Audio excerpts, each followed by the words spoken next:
Hello my dear students, कैसे हो आप लोग। आज मैं आया हूं एक नया टॉपिक लेके हम डिस्कशन करने के लिए in the channel physics unlocked. Okay, तो आज मैं एक टॉपिक चूज किया हूं इन क्लास 11 का जो प्रॉपर्टीज ऑफ फ्लूइड्स है, उसमें हाइड्रोडायनामिक्स मतलब जब फ्लूइड फ्लो करता है तब क्या क्या इक्वेशंस आते हैं, क्या क्या नियमों का वो पालन करता है, उसके बारे में आज थोड़ा सा चर्चा करेंगे। ओके, तो हमारा जो टॉपिक रहेगा उसमें मेनली इक्वेशन ऑफ कंटिन्यूटी और बर्नौलीज इक्वेशन जो कि बहुत इंपॉर्टेंट है, उसके बारे में थोड़ा सा हम लोग डिस्कस करेंगे। ओके, तो देखते हैं कि इन हाइड्रोडायनामिक्स पार्ट का थोड़ा सा हम लोग चर्चा करेंगे। जो इंपॉर्टेंट पार्ट है वो थोड़ा सा देखेंगे। ओके, जब जो एक रियल फ्लूइड है ना, जो कि हम रोजमर्रे के जिंदगी में जो फ्लूइड्स को देखते हैं, वाटर, केरोसिन या जो भी हो गया, ऑयल वगैरह हो गया, वो रियल फ्लूइड का फ्लो को स्टडी करना थोड़ा सा कॉम्प्लिकेटेड हो जाता है, क्योंकि उसमें बहुत सारा फेनोमेनन उसके अंदर होता रहता है। तो उसके बारे में चर्चा करना थोड़ा सा या डिस्कशन करेंगे थोड़ा सा कॉम्प्लिकेटेड हो जाएगा। इसीलिए हम एक आइडियल फ्लूइड का कॉन्सेप्ट को मानते हैं, मतलब हम एक फ्लूइड को मान लेते हैं कि ये आइडियल है। और फ्लूइड को आइडियल होने के लिए क्या क्या कंडीशन को मानना पड़ेगा। हम आइडियल फ्लूइड किसको बोलेंगे? आइडियल फ्लूइड किसको बोलेंगे? अगर ये स्ट्रीमलाइन फ्लो कर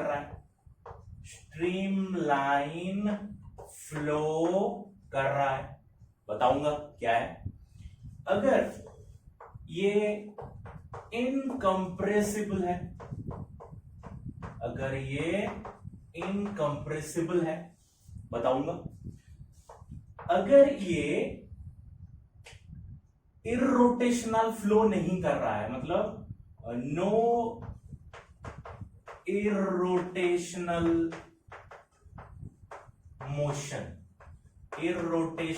मोशन नहीं कर रहा है, तो हम मान सकते हैं। या और एक आएगा विस्कस, नॉन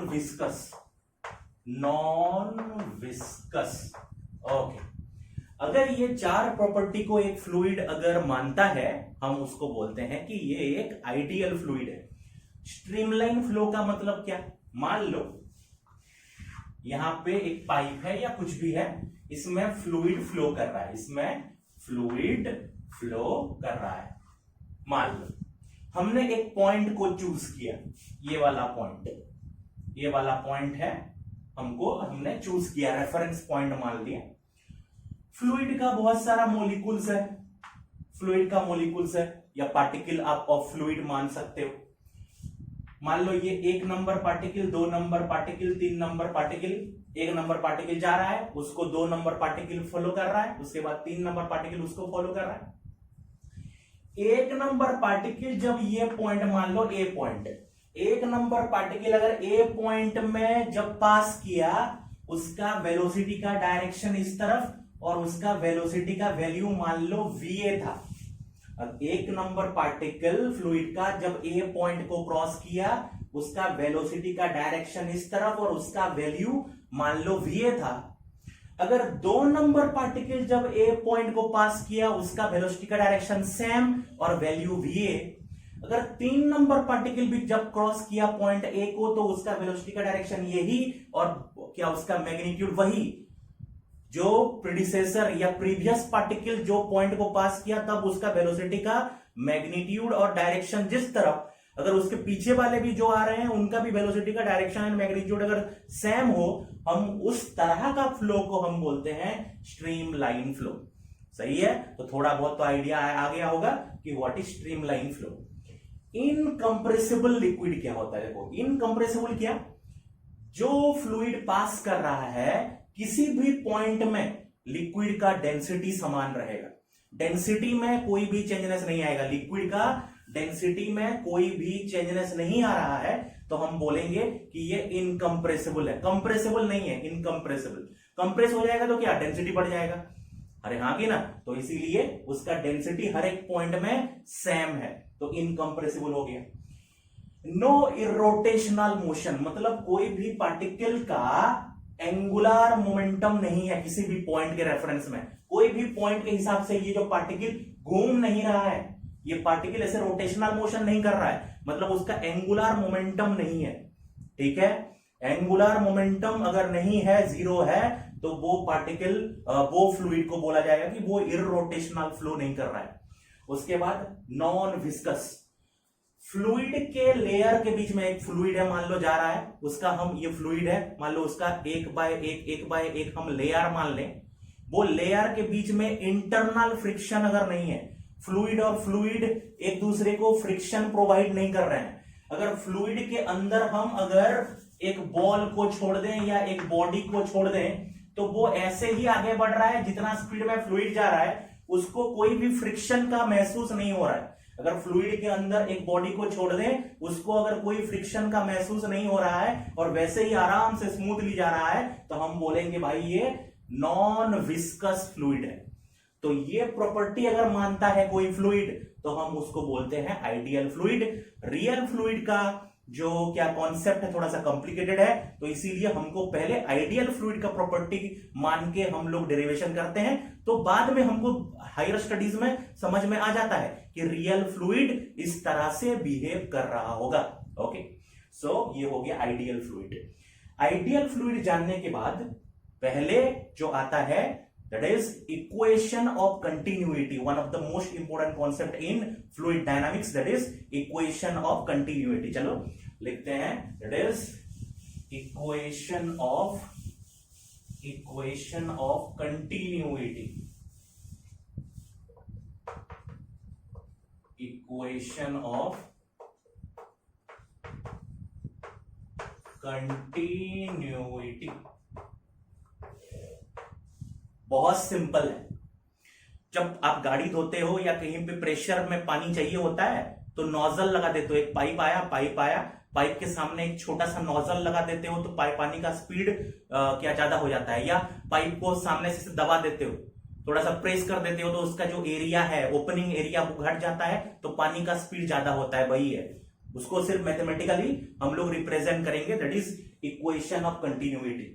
मैंने एक वेरिएबल क्रॉस सेक्शन का एक पाइप लिया, मतलब अलग अलग जगह पे उसका क्रॉस सेक्शन जो एरिया है वो अलग अलग है। जैसे कि हमने एक मान लिया कि ये एक पाइप है, लाइक दिस, एक पाइप है लाइक दिस, उसका क्रॉस सेक्शनल एरिया अलग अलग है। यहां का मान लिया मैंने क्रॉस सेक्शनल एरिया A1, यहां का मान लिया क्रॉस सेक्शनल एरिया A2 हमने मान लिया। ओके, उसके बाद नेक्स्ट, यहां पे मान लो फ्लूइड जो है V1 वेलोसिटी के साथ अंदर जा रहा है, V1 स्पीड के साथ अंदर जा रहा है, और हमने मान लिया कि यहां पे V2 वेलोसिटी के साथ बाहर आ रहा है। यहां पे V1 वेलोसिटी के साथ अंदर जा रहा है और यहां पे V2 वेलोसिटी के साथ बाहर आ रहा है फ्लूइड। ओके, हमने मान लिया कि डेंसिटी यहां पे ρ1 है, यहां पे डेंसिटी ρ2 है, फ्लूइड का यहां पे डेंसिटी ρ1 ρ2, देखेंगे बाद में हम कंडीशन सब पुट करेंगे। ओके, सो अगर V1 स्पीड में ये आगे बढ़ रहा है, सही है, तो डेल्टा टी टाइम में, इन टाइम डेल्टा टी, ये कितना दूर जाएगा? अगर V1 स्पीड के साथ लिक्विड आगे बढ़ रहा है तो डेल्टा टी टाइम में कितना दूर जाएगा? ऑब्वियस सी बात है, V1 डेल्टा टी दूरी जाएगा। ठीक है, इन time delta T the fluid cover A distance of V1 delta T. Okay, अगर उसका एरिया इतना है A1 और इतना डिस्टेंस गया, तो वॉल्यूम ऑफ द लिक्विड कितना हो जाएगा? वॉल्यूम ऑफ लिक्विड कितना हो जाएगा? Area into distance volume, that is A1 V1 delta T.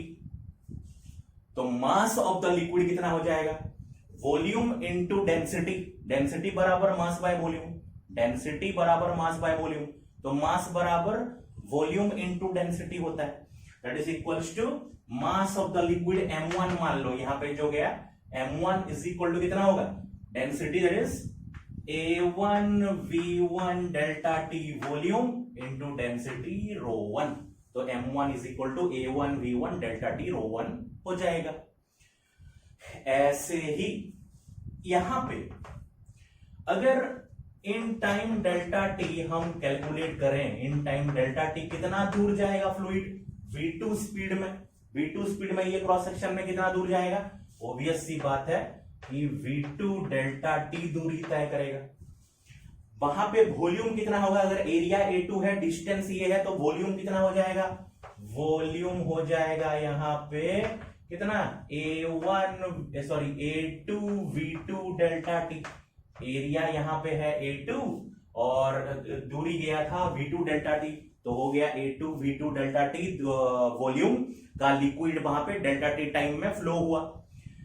मास कितना हो जाएगा, M2 बराबर, डेंसिटी को हमने ρ2 माना है, तो is equal to volume into density, that is equals to A2 V2 delta T ρ2, this will be the mass of the liquid.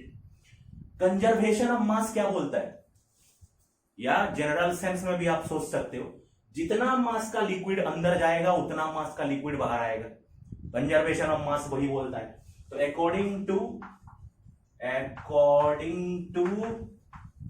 Conservation of mass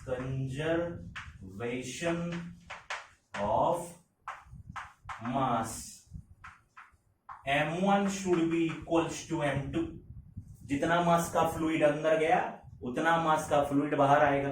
M1 का वैल्यू पता है, M2 का वैल्यू पता है, पुट कर दो, क्या आ जाएगा, that is equals to A1 V1 delta T ρ1 बराबर A2 V2 डेल्टा टी ρ2। सही है। हम जानते हैं आइडियल फ्लूइड होता है इनकंप्रेसिबल, मतलब हर जगह पे उसका डेंसिटी रिमेन्स कांस्टेंट, डेंसिटी में कोई चेंजेस नहीं आता है। तो अगर ρ1 बराबर ρ2 हम मान लें, और इधर डेल्टा टी, मतलब डेल्टा टी कट गया, ρ1 बराबर ρ2, तो ρ1 और ρ2 भी कट गया, तो क्या बचा, दैट इज A1 V1 बराबर A2 V2, that is area of cross section,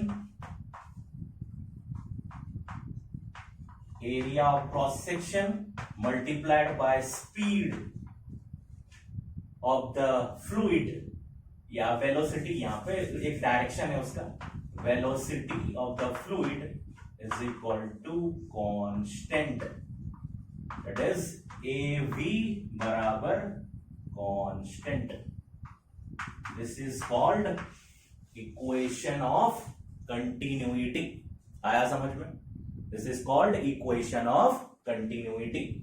जैसे कि मान लेते हैं, ध्यान से देखो, अगर ऐसे एक नोजल लगा दिया, आपको गाड़ी धोना है, ऐसे आपने एक नोजल लगा दिया, तो क्या होगा,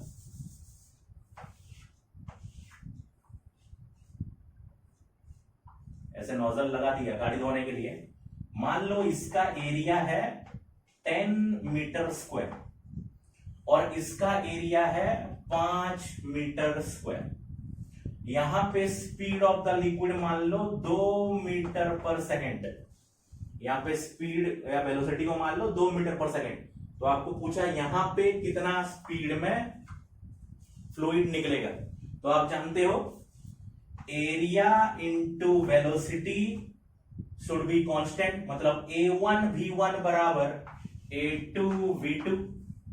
सब पुट कर दोगे तो क्या होगा, A1 V1 कितना आएगा, 10 इंटू 2 20 बराबर A2 V2 5 V2, that is V2 बराबर 20/5, दैट इज 4 मीटर पर सेकेंड। आ गया? अरे हाँ कि ना, इसीलिए एरिया जब घट जाता है स्पीड बढ़ जाता है। ये हो गया तुम्हारा equation of continuity.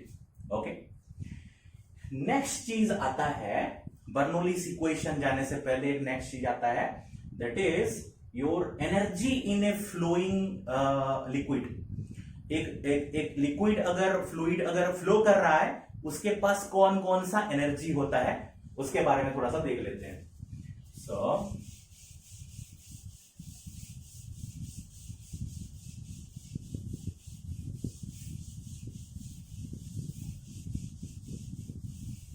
Energy in A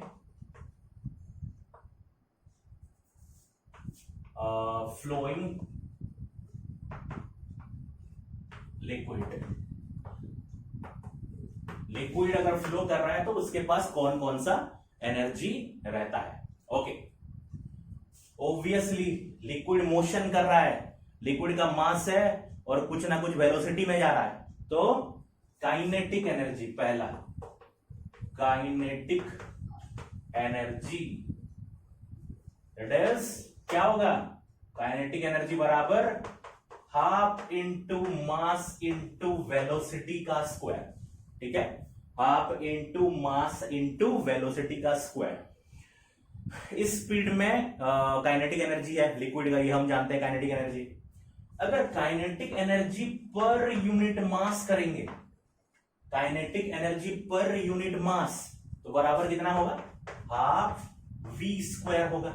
kinetic energy per unit mass half V square. उसके बाद काइनेटिक एनर्जी पर वेट करेंगे, काइनेटिक एनर्जी पर वेट तो कितना होगा, kinetic energy half M V square है और वेट कितना होता है एम जी, किसी का वेट एम जी, तो क्या आ जाएगा we square by 2g।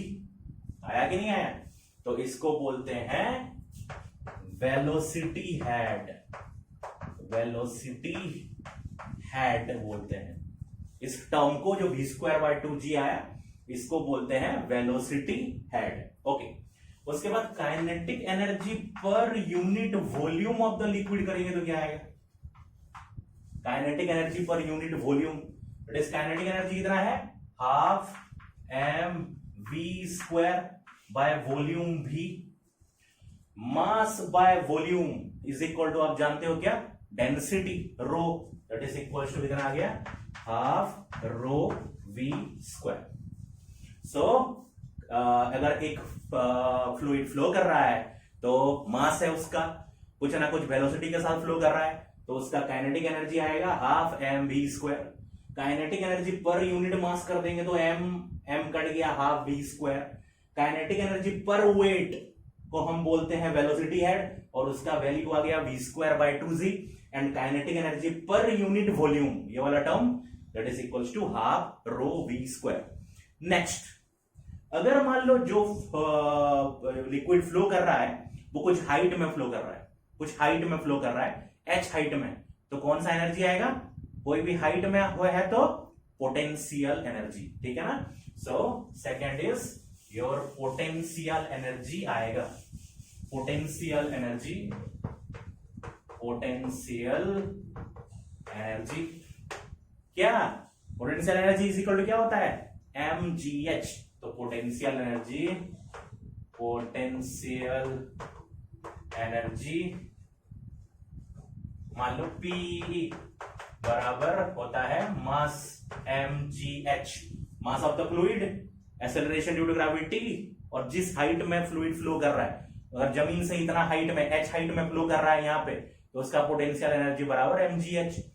Potential energy per unit मास कितना आएगा, gh, mgh बाय m कर देंगे, mgh बाय m कर देंगे तो आ गया gh। सही है? Potential energy per unit weight, it is equal to कितना आएगा, mgh बाय mg आएगा, दैट इज इक्वल टू कितना आ गया, कितना आ गया, it is mgh by mg करेंगे तो कितना आया, h आया। इसको क्या बोलते हैं, ग्रेविटेशनल हेड, इसको बोलते हैं ग्रेविटेशनल हेड। और potential energy per unit volume कितना आएगा, potential energy per unit volume that is mgh by volume, mass by volume बराबर होता है density, that is equal to आ जाएगा रो जी एच। तो potential energy per unit volume आ गया रो जी एच। उसके बाद और क्या एनर्जी आएगा, देखो ध्यान से, हाँ ठीक है, ये थोड़ा सा इंपॉर्टेंट कॉन्सेप्ट है। काइनेटिक एनर्जी आएगा, ये तो एक आप बोल सकते हो कि कोई भी मोशन हो रहा है तो काइनेटिक एनर्जी आएगा, फ्लूइड मोशन कर रहा है तो काइनेटिक एनर्जी आ गया, कुछ हाइट में जा रहा है तो पोटेंशियल एनर्जी आएगा, हाइट में पोटेंशियल एनर्जी आता है। ये वाला एनर्जी इंपॉर्टेंट है, ध्यान से देखो। Last one is your pressure energy, pressure energy, pressure energy. Okay, मान लो कि फ्लूइड तो फ्लो हो रहा है,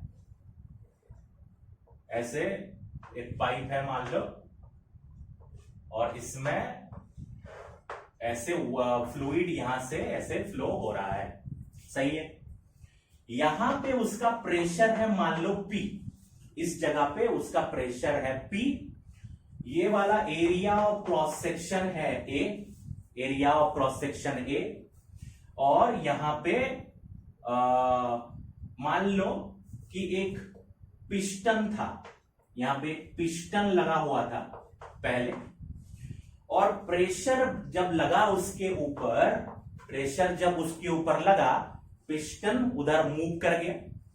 मान लो प्रेशर जब लगा इसके ऊपर, जब पिस्टन यहां पे जो था यहां पे आ गया, मान लो कि डेल्टा एक्स डिस्टेंस डिस्प्लेस हो गया, वो पिस्टन डिस्प्लेस हो गया।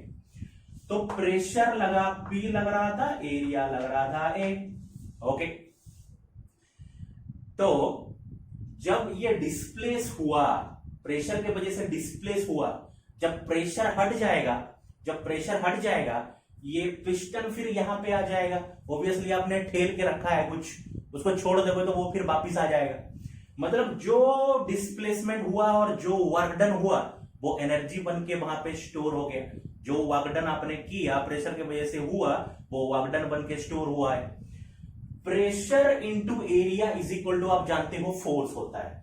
तो प्रेशर इंटू एरिया आ गया तुम्हारा फोर्स, और वर्क डन बराबर होता है फोर्स इंटू डिस्प्लेसमेंट। तो वर्क डन बराबर हो गया फोर्स इंटू डिस्प्लेसमेंट, यहां पे delta x, okay, delta x.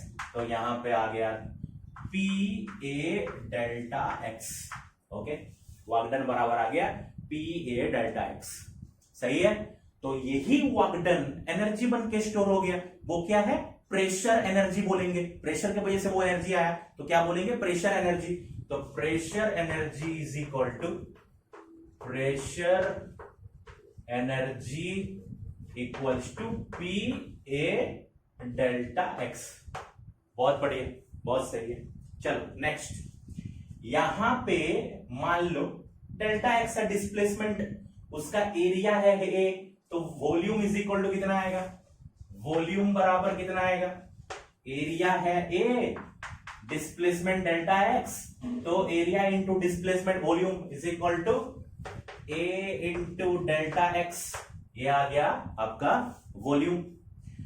उसका मास कितना आ जाएगा, m बराबर density into volume, that is equals to rho A delta X, ये आ गया आपका क्या, मास। चलो, प्रेशर एनर्जी पर अगर यूनिट वॉल्यूम आपको जानना है, आपको जानना है pressure energy by per unit volume, pressure energy per unit volume आपको जानना है। तो प्रेशर एनर्जी कितना आया था, P A delta X, P A delta X by volume कितना आ गया, A delta X, A delta X बराबर कितना आ गया, P। यही दिखाना था। That is pressure energy per unit volume is numerically equal to the pressure at that point. कोई भी जगह पे pressure energy per unit volume आपको निकालना है, उसका न्यूमेरिकल वैल्यू, उसका वैल्यू उस जगह पे प्रेशर के साथ समान होता है। उसके बाद अगर pressure energy per unit wait करोगे तो, प्रेशर एनर्जी बाय वेट करोगे तो क्या आएगा? Pressure energy by weight. तो प्रेशर एनर्जी कितना आया? P A delta X by weight कितना? mg, that is rho A delta X, rho A delta X into G आया। That is equals to A delta X cut गया तो कितना आ गया? दैट इज इक्वल्स टू कितना आ गया? That is p by rho G. यहां से यहां पे लिखते हैं that is equals to p by rho G, pressure energy per unit weight. यह आया। इसको क्या बोलेंगे? Pressure head. इसको बोला जाता है प्रेशर हेड, प्रेशर हेड। तो हमने जान लिया कि कोई भी लिक्विड अगर फ्लो कर रहा है उसके पास 3 एनर्जी आएगा। पहला वाला काइनेटिक एनर्जी, और kinetic energy per unit volume कितना आया था?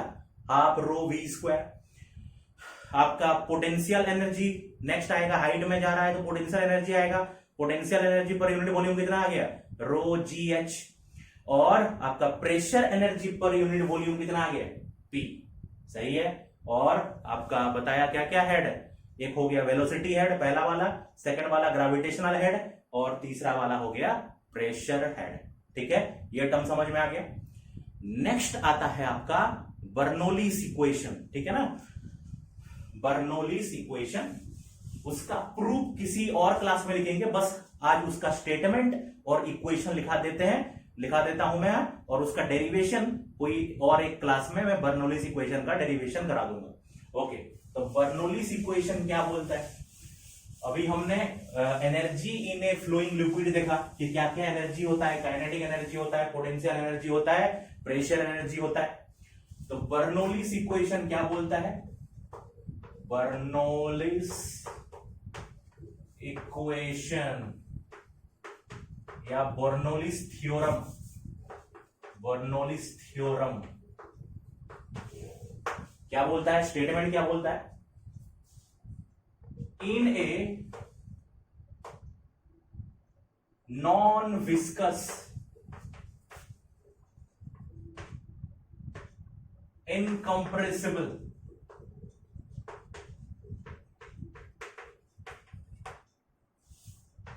irrotational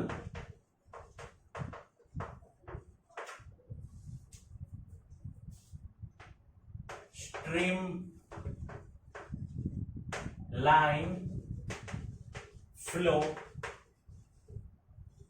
of a liquid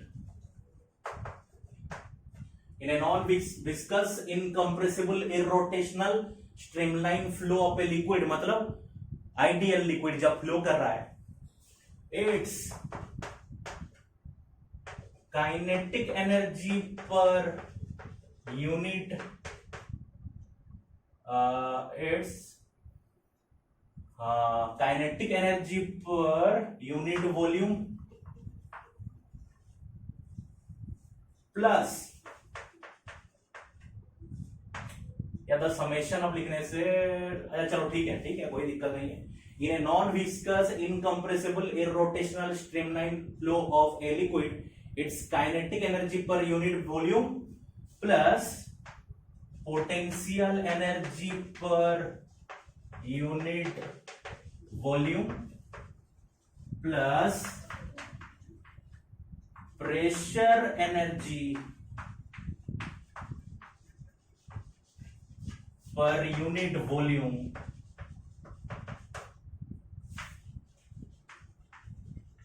remain